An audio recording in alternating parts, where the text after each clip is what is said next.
Fala galera, hoje a gente vai ver mitose e meiose, que são tipos de divisões celulares. Antes de falarmos exatamente da mitose e meiose, a gente tem que falar sobre o cromossomo, né? O que é o cromossomo, que é uma molécula longa de DNA, que está associada a proteínas chamadas histonas. Então, as histonas vão ajudar aí no processo de enrolar o cromossomo. Então, o cromossomo nada mais é do que o DNA, só que bem mais enovelado, enrolado. Para quê? Para poder fazer as fases de mitose e meiose.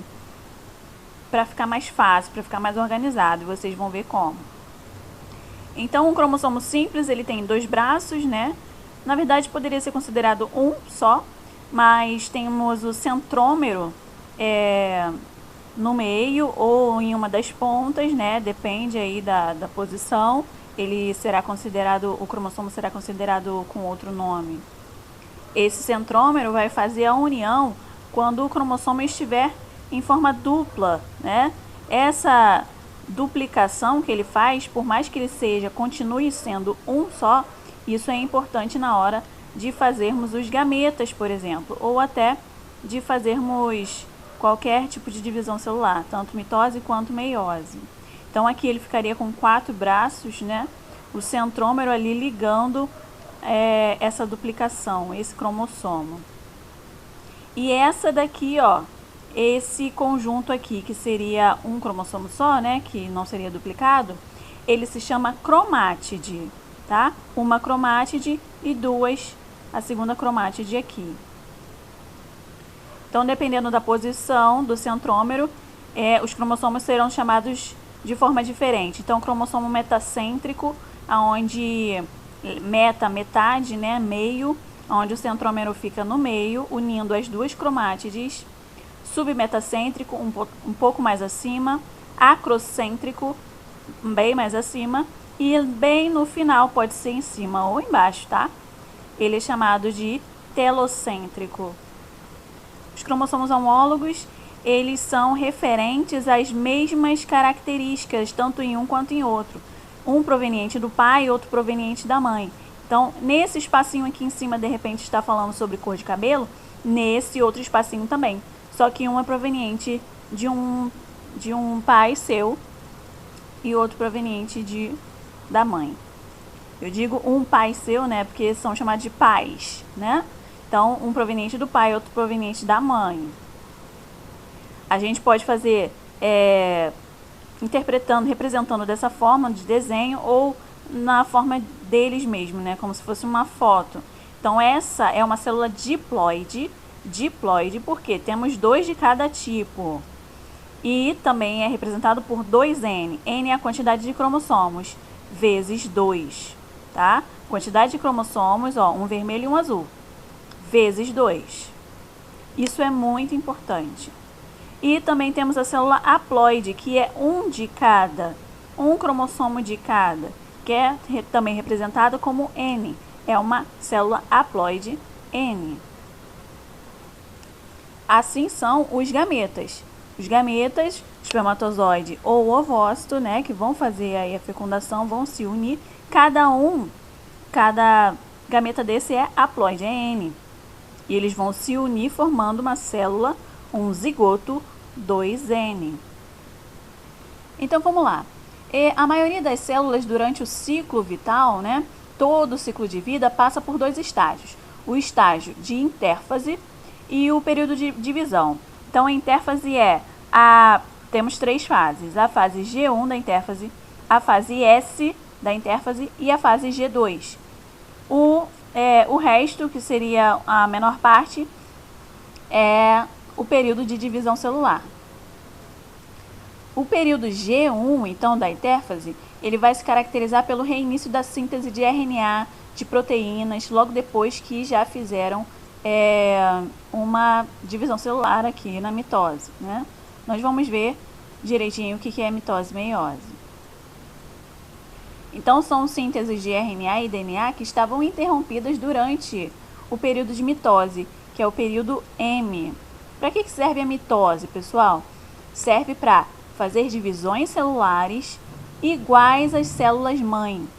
Então, por exemplo, regeneração de pele, você está fazendo mitose, crescimento de um embrião até virar um feto, até virar um bebê, são multiplicações celulares, mitose, tá? E a meiose vai servir para fazer gametas, apenas isso. A mitose é todo o resto. Então, continuando, dura cerca de mais ou menos 4 horas esse período de G1, onde as células estão se recompondo depois das divisões celulares. Depois tem a fase S, onde a célula duplica o conteúdo do seu DNA, duplica a quantidade de DNA, consequentemente o número de cromátides do seu cromossomo.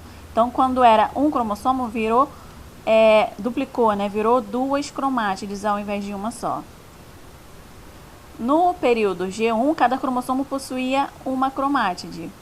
E após o período S, cada cromossomo vai possuir 2 cromátides idênticas, denominadas cromátides irmãs. Então, aquelas cromátides coladas pelos centrômeros. Elas vão existir a partir da fase S. E o período G2, que é o final da intérfase, tem os preparativos necessários para a divisão celular de novo, onde vai continuar a síntese de DNA, se não estiver pronta, vai continuar aí a síntese de RNA, de proteína, tudo duplicado para acontecer a mitose. Então, vamos lá, a mitose serve para fazer várias células idênticas à mãe, não é isso? Idêntica à célula mãe. Então, tipo de divisão celular em que uma célula mãe haploide, ou seja, um cromossomo de cada, ou diploide, 2 cromossomos de cada, sempre com cromossomos duplos, origina 2 células filhas, contendo o mesmo cromossomo, mesma quantidade de cromossomo da célula mãe. Então, se a célula mãe tem 46, depois de todo o processo da mitose, também terão 46 as células filhas. 30 também terão 30 células filhas, na célula filha, Então, demonstrado num gráfico, esse gráfico é sempre muito usado, muito conhecido. A quantidade aí de DNA na fase G1 se mantém constante, mas na fase S tem a duplicação de DNA, então o gráfico sobe bastante e depois continua constante na fase de G2. É representado aí o ciclo celular olhando a quantidade de DNA.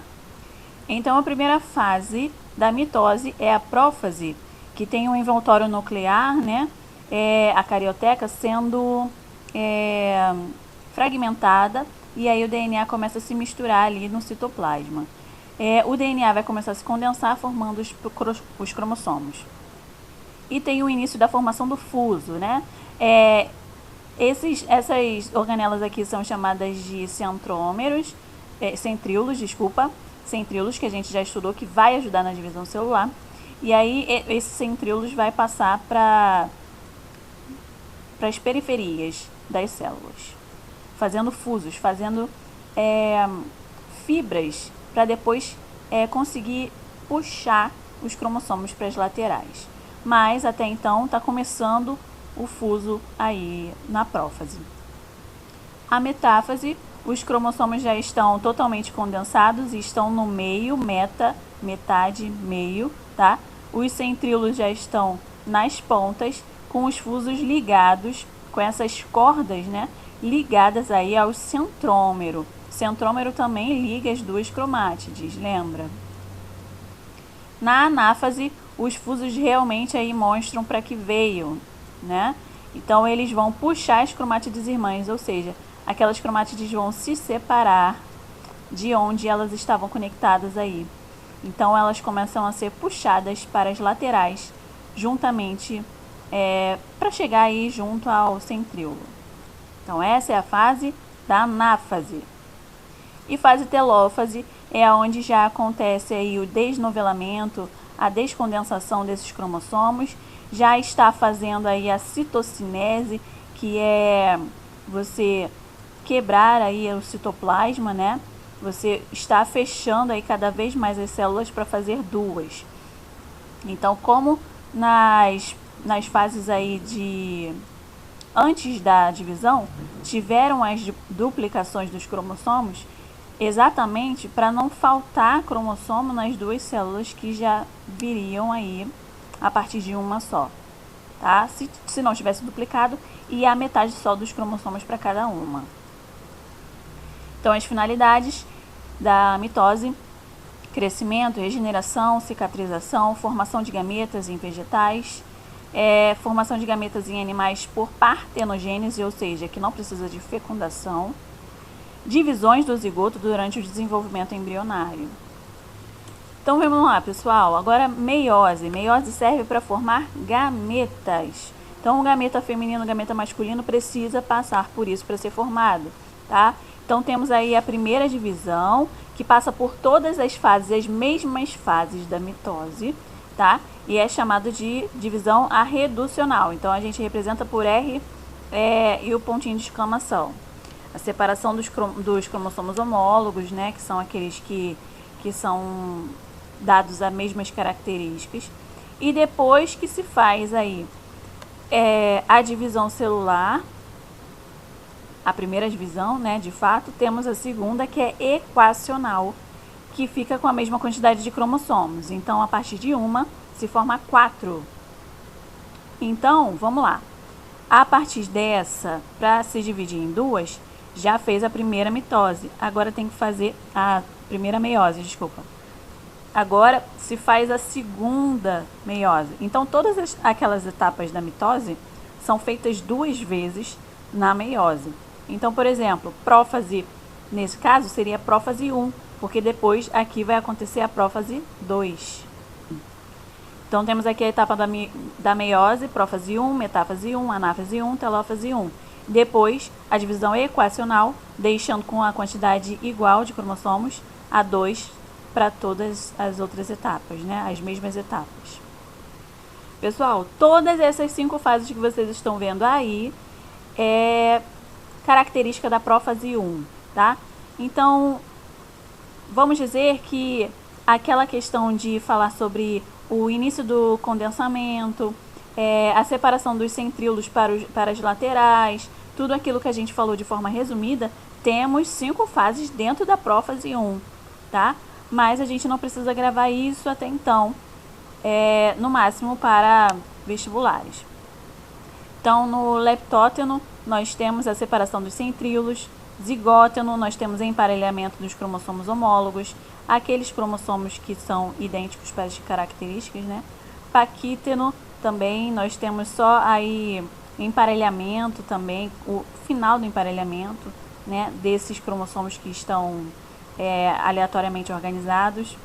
Temos o diplóteno. Por que ele está em vermelho? Porque ele é o mais importante porque ele fala sobre os quiasmas, ou permutação, ou até crossing over, né? As perninhas aí de alguns cromossomos, eles podem se trocar, né? Os braços, né? Que a gente fala mais cientificamente. Então, eles podem trocar uma parte. Isso vai dar maior variabilidade genética, porque vão ter cromossomos diferentes, totalmente diferentes dos pais, ou do pai ou da mãe, né, que você recebeu. Vai ter uma combinação diferente. Então, isso é muito importante de acontecer. E aqui, na diacinese, é o final, a terminação aí, como finaliza, né, a prófase 1. Depois da permutação aí, você vê que fica diferente. Fica desse jeito, né? Ficam os cromossomos modificados, né? Resultado da permutação. Ao invés de tudo rosa, ele pegou uma parte do verde para ser trocado. Então, isso dá muita variabilidade genética na hora de fazer os gametas. A metáfase 1 são os cromossomos homólogos, falando sobre a mesma característica, sendo aí emparelhados no meio da célula. Na anáfase 1, você vê os cromossomos sendo levados para diferentes polos das células, tá? Então, é um encurtamento do fuso. Eles vão sendo puxados, essas cordas puxam. Então, você percebe que na anáfase 1 ainda, os cromossomos ainda estão duplicados, estão sendo levados por inteiro. A telófase, você tem a finalização aí para 2 células. Telófase 1. A prófase 2 vai acontecer a mesma coisa, só que nas 2 células que foram feitas, tá? condensamento, separação dos centríolos, etc. Vai terminar com a carioteca, que é a molécula não, a membrana nuclear, né? A metáfase, onde os cromossomos ficam no meio, agora para fazer outro tipo de divisão aí deles. Na anáfase, vai separar as cromátides. Lembra que eles estavam unidos, né? Aí formaram duas células, agora vai separar as cromátides. E finalmente na telófase, onde vão ter 4 células separadas. Cada célula dessa é haploide, ou seja, tem um cromossomo de cada só. Ele não tem duplicação, ele não tem 2 cromossomos de cada, ele tem um cromossomo de cada. No nosso caso, teriam 23 cromossomos, tá? Porque nas nossas células normais, que não são gametas, nós temos 46 cromossomos para dizer sobre todas as nossas características. Então, o gameta precisa ter 23, porque vai somar 23 com 23, vai formar um indivíduo, um zigoto de 46. Então, finalidades da meiose: formação de gametas em animais, formação de esporos nos vegetais. Também usam a meiose. Aí, comparando a divisão celular mitose da meiose, temos os cromossomos homólogos, um de cada, eles são duplicados. Na meiose, eles são separados para fazer gametas, 4 gametas haploides, ok? Com a metade do que tinha antes. Aqui tem 2, aqui tem um só em cada. E aqui na mitose, ele vai fazer células idênticas à original, né? Fazendo uma pequena duplicação aqui, mas depois vai ter uma redução de novo. Então é isso, minha gente. Temos aqui aí o final, né? 46 cromossomos, ele faz espermatozoides com 23. As mulheres também, com 46, fazem ovócitos. Óvulo é o nome mais geral, é um pouco errôneo também. Com 23 cromossomos, une-se para formar um zigoto de 46. Tá bom? Bons estudos. A gente se fala.